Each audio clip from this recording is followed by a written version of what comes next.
Hello and welcome to my world. I'm of course Fredcast, and as you know, 7 nights a week I stream live over on Twitch playing a variety of video games, and the link to my Twitch channel can be found in the description below. This week we had a gap in the lineup because we finished one game a day earlier than anticipated, and so and and thus we broke out Indiana Jones and the Fate of Atlantis, which is one of my all-time favorite games. It's a game that I stream at least once a year because it is, again, one of my all-time favorite games. I first played this way back in the early 1990s on a PC that had Windows 3.1 on it. That's how long ago it was. We're talking pre-Windows 95. All right, folks.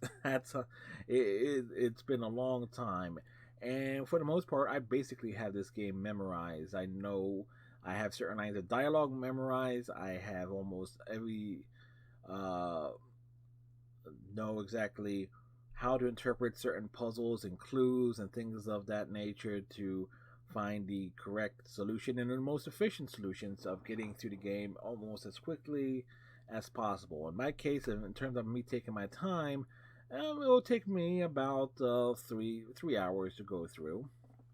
And again, it's one of my all-time favorite games. I know this game virtually inside and out.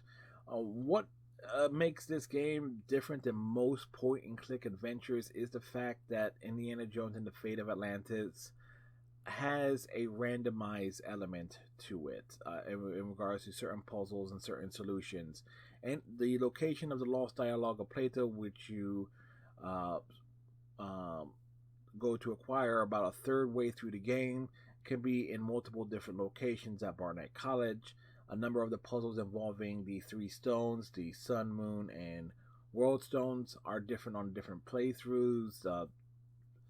It's not as obvious as one would see, uh, and the clues for them are different in, on how to use them are different within the context of the book once you do find it. Take this puzzle here, where it involves trading an item to get a squab on a stick to give to a beggar who will give you a balloon ticket. This particular NPC wants an item in exchange, and you have to get the item, and it's going back and forth trading the items until you find the right one. He would eventually give you a hint if you find something that comes across a bit correctly. And so it could be like, oh, he doesn't want something, or he wants something in a certain color, or something for his son, or for his wife, or for himself, or things of that nature. So there, and it's not the same on any playthrough. There are dialogue related puzzles where the solution can and will change. When you're going into Monte Carlo, Monsieur Trottier could ask you for any number of questions pertaining to the Lost Dialogue of Plato, and you have to have read it to realize what the solution actually is, because that choice can and will change on multiple playthroughs. And not to mention that choice in and of itself is a factor with this game. Some puzzles have more than one solution. There's a puzzle early in the game where you're looking to sneak into a theater to meet Sophia Harpgood for the first time, and you can talk your way past the doorman, or you can get into a fist fight with him and knock him out and go in, or you can move some crates around and sneak into the theater.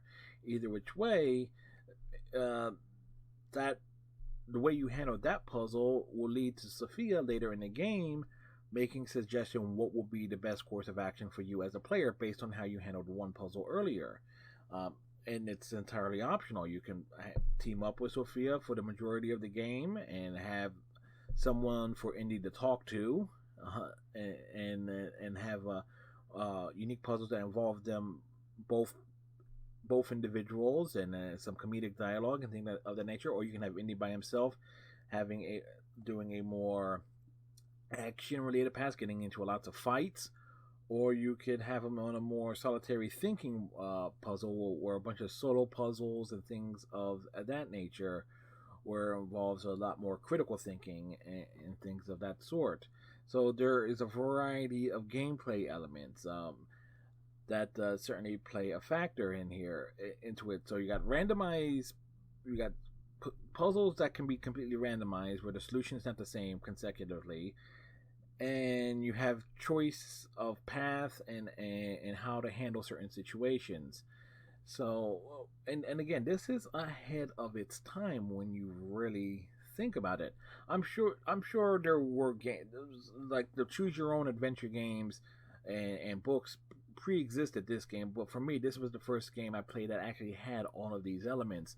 And when you think about that, think about stuff that has come out in recent years: the Mass Effect franchise, the Life is Strange franchise, the Telltale games, and so forth, where your decisions can have influence on how you do things over the course of the remainder of the game, or where there will be a almost seemingly random element. Unlike some of those games that I just mentioned, Indiana Jones and the Fate of Atlantis certainly does have a random element to it.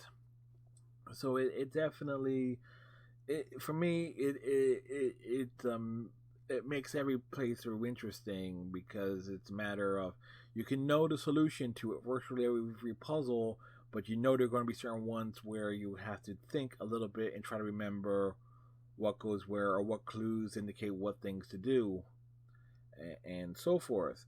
In terms of quality, this game does have its pixelated graphics and so forth. It doesn't always scale correctly. The Steam version doesn't, while it can be put in full screen, it doesn't stretch out to a widescreen format as one would assume it would. So I'm sure if you have like the because it doesn't have like a traditional DOS box launcher on it, so it kind of makes it a little bit different there. But you can play it in full screen, and you can put it in window mode depending on your preference. Sound wise, it sounds great. Still, the background music and everything are is nice and so forth. Classic MIDI instruments. The dialogue does sound a little bit grainy at times with the voice acting, but again, a lot of voice acting on games back in the early 90s was not as good as others. uh, and so it kind of. There are times it sounds great, and times the voice acting sounds just terrible. Not in terms of the character delivery, just the quality of the how it was recorded was basically called into question. Um, Now, in terms of you're a completionist, there are an equivalent of 1,000 indie quotient points, IQ points, in terms of points that there are certain.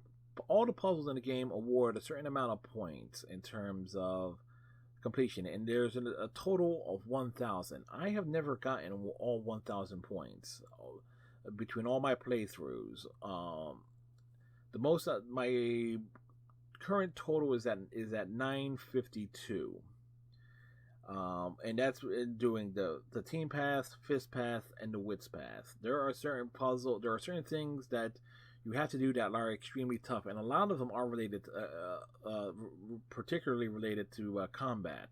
There is uh, on the fifth path in the labyrinth, there is a big German where you can have two ways to get to him. One is to move a boulder over the side and crush him with it, or you can try and fight him. But he has a massive health bar, and he has, and he's the strongest enemy in the entire game. Well, then you have another one that in Atlantis in the prison cell where Sophia is, that has an equally long health bar, it's not as powerful in terms of the damage that he can deal to Indy, but he's still an extremely tough fight.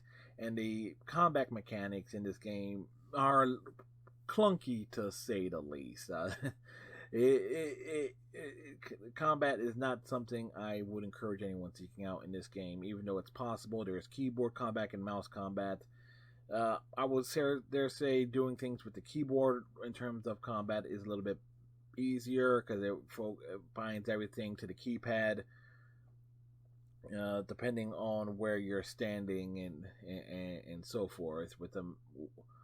with the mouse, you're basically clicking on the screen and hoping to get Indy to move in the right directions and so forth. So it's a little bit clunky there. Again, not my recommendation in terms of using the in-game combat. And I'm saying that as someone who has played this game countless times since the early 1990s.